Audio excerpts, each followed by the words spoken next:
Aleluia! Vamos lá, Jesus, fala com a gente, Pai. A gente está com fome e com sede. Nós cremos que existe uma palavra que vai mudar a nossa história nessa noite. Eu te peço em nome de Jesus, Pai, captura o nosso coração, mantenha os nossos pensamentos cativos ao Senhor, faz algo novo nessa noite. Essa é a nossa oração em nome de Jesus. Se você crê nisso, diga amém. Antes da gente começar, eu queria saber se tem algum incendiário comigo. Você que está online de qualquer lugar do mundo, já coloca aí um emoji, já coloca aí o teu comentário de qual cidade você é, da onde você está conectado.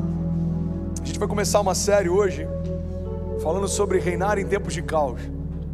Eu amo falar sobre isso porque tem muita gente frustrada com o Evangelho, acreditando que o Evangelho vai esvaziar a gente de crises e a partir disso a gente vai poder governar. Mas o Evangelho não é algo que começa quando a crise acaba. O Evangelho é algo que sempre está de pé como uma verdade imutável, independente das circunstâncias. A verdade do Evangelho não precisa que as crises saiam para que Deus comece. Irmão, Deus pode, a despeito da crise, apesar da crise, no meio da crise, antes da crise, depois da crise, as crises não definem nada nos céus. Mas a grande verdade é que muitas vezes crises definem a nossa dinâmica, o nosso entusiasmo, a nossa alegria, a nossa esperança.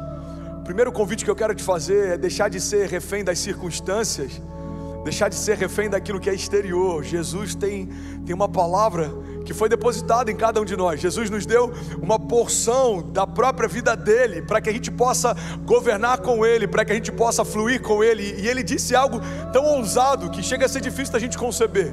Ele disse que nós não só faríamos o que ele fez, mas obras ainda maiores faríamos. Jesus não esperou o cenário propício para governar. Jesus não esperou que o Império de Roma ou que qualquer contexto político cessasse. Jesus não esperou que coisas fossem facilitadas. Irmão, guarda isso. O problema é que tem muita gente esperando o cenário favorável, quando na verdade o favor que você carrega é que vai mudar os cenários que você vive. Você está esperando cenários favoráveis, mas na verdade os cenários estão esperando que o teu favor mude as circunstâncias. Um homem que sabe o que carrega não depende de circunstâncias favoráveis para fluir. Para pensar em Jesus, irmão. Os milagres de cura só aconteceram porque existiam pessoas doentes. Os milagres de libertação só aconteceram porque existiam pessoas cativas. O milagre da tempestade cessar só existe porque havia uma tempestade. Então entenda que todo o problema é a matéria-prima para um novo milagre. Os problemas não são o problema. O problema é a falta de fé, o problema é a nossa circunstância. O problema é que às vezes a gente é mais emotivo do que a gente tem uma firme convicção de que Deus não depende da minha emoção para fazer ou do meu bom humor para fazer. Eu posso estar com o meu coração aflito e ainda assim Deus não deixou de ser Deus. Ele continua sendo bom e as suas misericórdias duram para sempre. Então reinar sobre o caos precisa partir do primeiro pressuposto. O caos não é um impedimento para o agir de Deus, muito pelo contrário. O caos pode se tornar, na minha jornada de fé, uma aceleração para o agir de Deus. Você está comigo? Diga amém. O caos é um cenário propício para milagres. É no meio de um vale de ossos secos que o profeta viu ossos se tornando um exército. É no meio da fornalha ardente que aqueles homens viram Deus dançando com eles no fogo. É no meio do caos, irmão. É no meio do mar vermelho fechado com o exército inimigo atrás que o povo viu o mar se abrir. É no meio do sol escaldante do deserto que eles viram Deus se manifestar como nuvem durante o dia ou protegê-los do frio durante a noite. É no meio da perseguição, da angústia, é no meio das crises que a gente vê a glória de Deus nos protegendo, nos livrando, nos favorecendo. Você está comigo? Diga amém. Reinar sobre o caos é muito mais uma convocação de Deus para aqueles que não querem caminhar segundo as circunstâncias do que qualquer outra coisa. Reinar sobre o caos é o teu chamado, é parte do chamado da igreja. Anunciamos o dia em que o Senhor vem nos buscar, mas enquanto esse dia não chega, governamos sobre toda e qualquer circunstância. Pastor, você está dizendo que isso é fácil? Não, não é. Você está dizendo que o teu humor e a tua convicção está firme todos os dias? Não, nem sempre está. Mas eu preciso trazer à minha memória aquilo que me dá esperança. Eu preciso lembrar daquilo que Jesus me chamou para exercer como parte do meu chamado aqui, irmão. Eu preciso manifestar, eu preciso caminhar, eu preciso ansiar, eu preciso me mover por milagres. Porque como desejarão viver milagres se nem a igreja mais está vivendo? Como acreditarão que Deus é suficiente quando eles não veem essa suficiência nem em nós? Como alguém vai acreditar que é real uma paz que excede o entendimento, se a gente só consegue viver paz quando tudo começa a fazer sentido para a gente? Você quer viver a paz que excede todo entendimento? Você vai precisar abrir mão do teu direito de entender.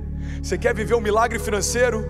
Você vai ver alguma crise ou falta se instalar. Você quer viver um milagre ou um romper, uma maravilha? As maravilhas de Deus muitas vezes são uma resposta a um caos natural.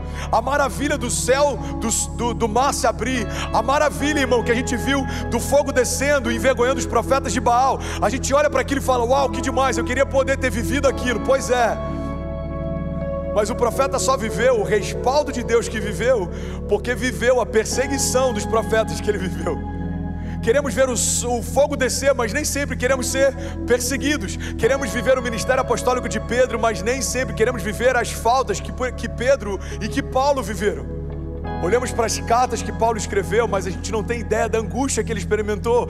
A gente olha para o ministério que os heróis da fé estabeleceram, mas a gente não tem ideia daquilo que eles precisaram abrir mão para que o nome deles fosse escrito naquela galeria. Só quero te lembrar, irmão, que se você foi traído, você só está sendo colocado no mesmo rol que Jesus está. Se você foi decepcionado por alguém, você está experimentando a mesma coisa que Jesus experimentou. Se você está tendo perseguição de gigantes, você está experimentando a mesma coisa que Davi experimentou. Se você está sendo colocado à prova, você está vivendo a mesma coisa que Elias experimentou. Se você está no meio do deserto, você está vivendo a mesma coisa que Abraão, que Moisés e tantos outros experimentaram. O que eu quero te lembrar é que, independente da tua circunstância, seja ela na área financeira, familiar, seja na tua jornada de fé, seja qualquer gigante que tenha se levantado, eles não são diferentes dos gigantes que já se levantaram no passado. E olha só onde a igreja está. Crescemos no meio da crise, prosperamos no meio do caos. Tentaram parar a igreja, e quanto mais perseguiam a igreja no princípio, mais ela se multiplicava. Flávio Josefo diz que cada gota de sangue de um cristão que caía na terra era como uma semente do evangelho plantada. Irmão, o evangelho se multiplicou a despeito das perseguições de homens. O evangelho continuou sendo purificado pela glória de Deus, a despeito de alianças entre a religião e os estados. Irmão, a igreja se fundiu, se vendeu, em vários momentos se perdeu, mas glória a Deus que em todo momento Deus trouxe um renovo, o novo de Deus, o rebento de Deus. Deus fazendo coisas novas, apesar das crises, do caos, do medo, da angústia. Talvez nós somos parte da geração mais ansiosa que já viveu. Sem dúvida alguma, os nossos gigantes desse tempo, eles são emocionais, doenças psicossomáticas, pessoas que têm problemas na mente, problemas nos sentimentos, isso tem irradiado por todo o corpo. Pessoas com síndrome de pânico, depressão.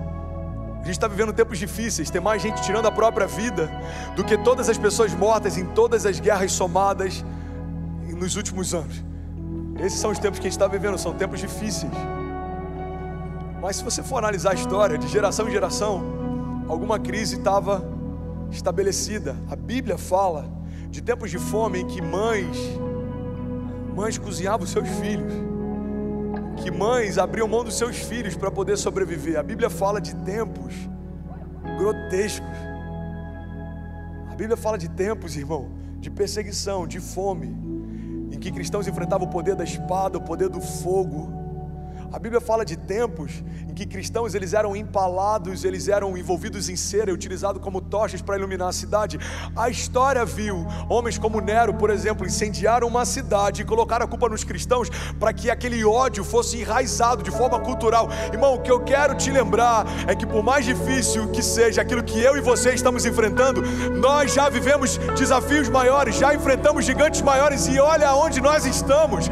A igreja de Jesus permanece triunfante, gloriosa e absoluta, irmão. Não há nada capaz de parar aquilo que Deus começou a fazer. Se eu creio que Gênesis é uma verdade, se eu creio que o Evangelho é uma verdade, eu preciso entender que Apocalipse também é. Como Billy Graham diz, irmão, fiquem tranquilos, eu já li a última página da Bíblia, vai terminar tudo bem. Vai terminar tudo bem. A gente acaba de sair de uma pandemia e está na iminência de uma guerra mundial. Uau, que loucura, irmão. Que loucura. Quando parece que tudo vai ficar bem, algo novo acontece. E quem sabe, é só um pensamento, quem sabe não seja uma permissão de Deus nos últimos dias, para que a gente volte o nosso olhar para a única esperança que é imutável. Porque quem sabe, se tudo parecesse bem aos nossos olhos, a gente se esqueceria novamente do que é primordial e voltaria a se distrair com coisas que são temporárias. Irmão, tempos de crise são tempos difíceis, mas também são tempos em que Deus nos chama a atenção para aquilo que realmente importa. Tem uma frase da Kezinha que eu amo, ela diz que a fé prospera no desconforto. Eu te desafio a lembrar os momentos em que você mais foi ativado por Deus, sem dúvida alguma, foram os momentos em que você foi mais desafiado pelos seus inimigos. Os desafios ao nosso redor nos colocam dentro de uma escola da fé. 2020 foi a escola da fé, 2021 foi a escola da fé, e olha só que maravilha, 2022 você continua matriculado nela. Não importa se você ainda está concluindo teu primeiro estágio, se você já é PhD, se você já está fazendo doutorado. O que eu quero te lembrar é que a palavra de Deus não pede para que a gente pare porque as coisas estão difíceis. Pelo contrário, a palavra de Deus nos garante que a caminhada com Ele é de glória em glória. Mas eu preciso te lembrar que só existe glória em glória quando caminhamos de batalha em batalha, de gigante em gigante, de afronta em afronta. A gente tem que ter esse entendimento, irmão. Os tempos são maus, os dias são difíceis, e ainda assim a gente consegue experimentar do favor de Deus em coisas talvez que são tão importantes, mas no tempo em que está tudo bem a gente nem dá tanto valor. O tempo da gente se recolher em casa fez a gente valorizar as casas. O tempo da gente ficar isolado com os nossos filhos fez muita gente valorizar os seus filhos. Eu sei que muita coisa foi ressignificada depois do Covid. Muita coisa está sendo ressignificada por conta dessa guerra. E eu queria te fazer um convite, irmão. Se tem uma herança que a gente pode carregar depois de vencer algumas crises, é a gente nunca se esquecer de onde Deus já nos tirou um dia. Eu lembro de onde Deus me tirou. Eu lembro do início do meu ministério. Eu lembro de crises que eu já tive no meu chamado. Eu lembro de dúvidas que eu já tive sobre: será que Deus vai fazer? Será que eu fiz algo errado? Será que eu antecipei uma estação? Será que eu retardei uma estação?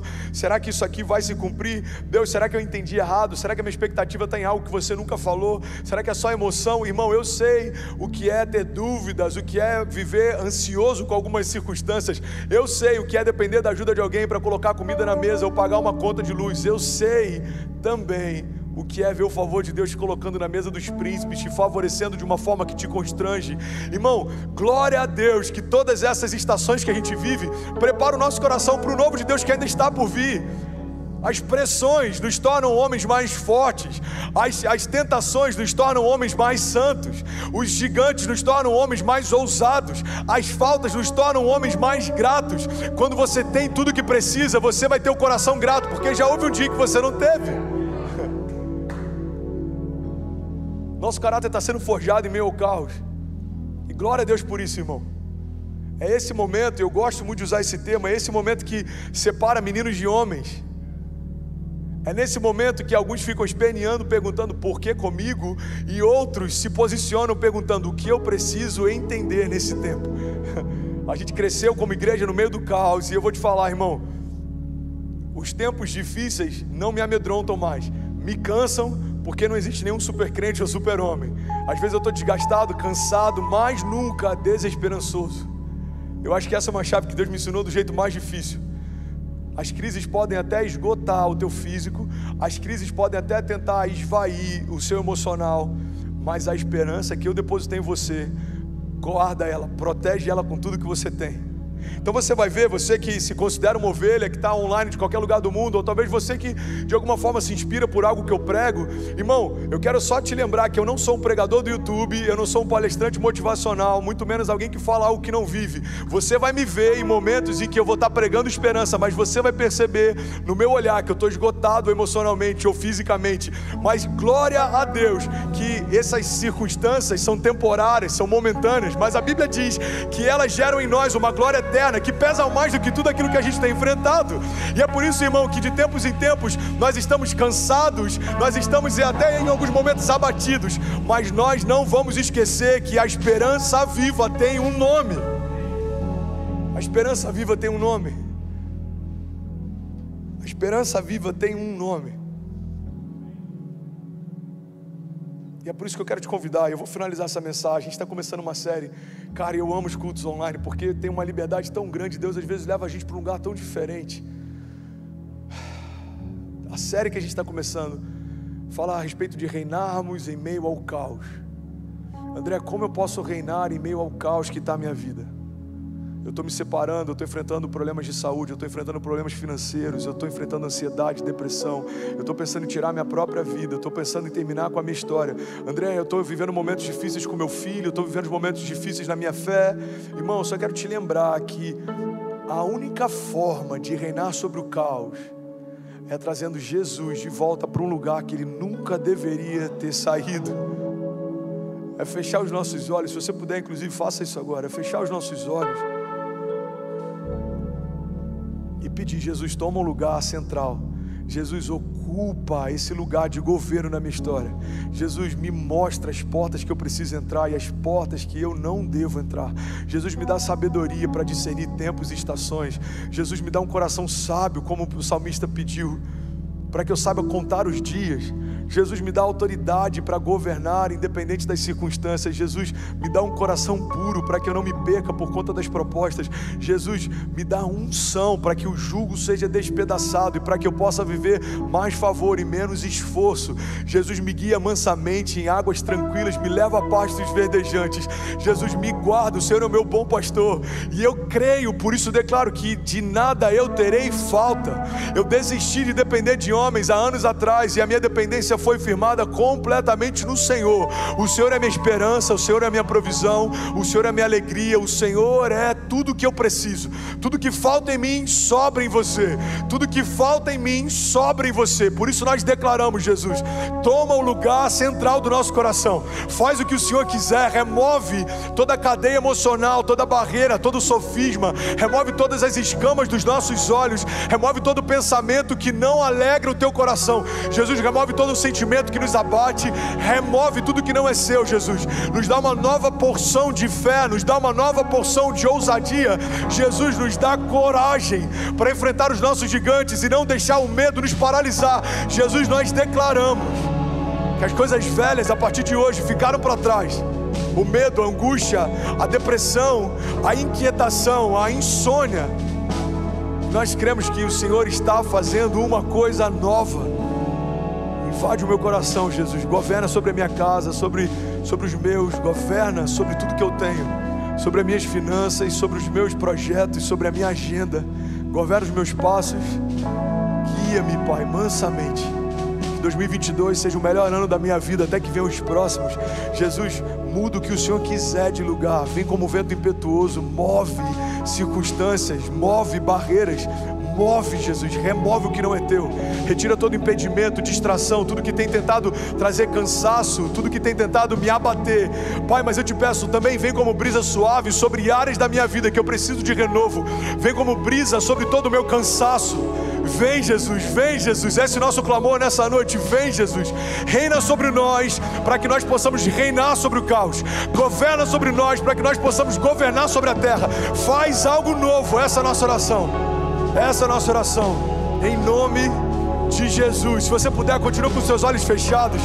Deixa esse louvor ministrar você, irmão. Você que está conectado de qualquer lugar do mundo, eu queria te fazer esse convite. Feche teus olhos, curva a tua cabeça. Deixa Jesus invadir a tua casa. Seja renovado em nome de Jesus. Seja cheio em nome de Jesus. Seja cheio, seja cheio, seja cheio. Seja cheio. Eu oro para que a esperança viva invada o teu coração. Eu oro para que Deus renove o teu cansaço. Eu oro para que venha cura sobre a tua casa. Eu oro para que a cura de Deus venha sobre toda enfermidade. Eu oro para que os gigantes que tentavam te abater até aqui seja uma plateia que vai ver Deus te exaltar a partir daqui. Eu oro para que os teus pés cansados sejam renovados. Eu oro para que o Senhor mantenha anjos ao redor de você e da tua casa, para que você sequer tropece em pedra alguma. Eu oro por uma nova porção de Deus, um novo tempo de Deus, um novo ciclo de Deus. New season, new season, new season.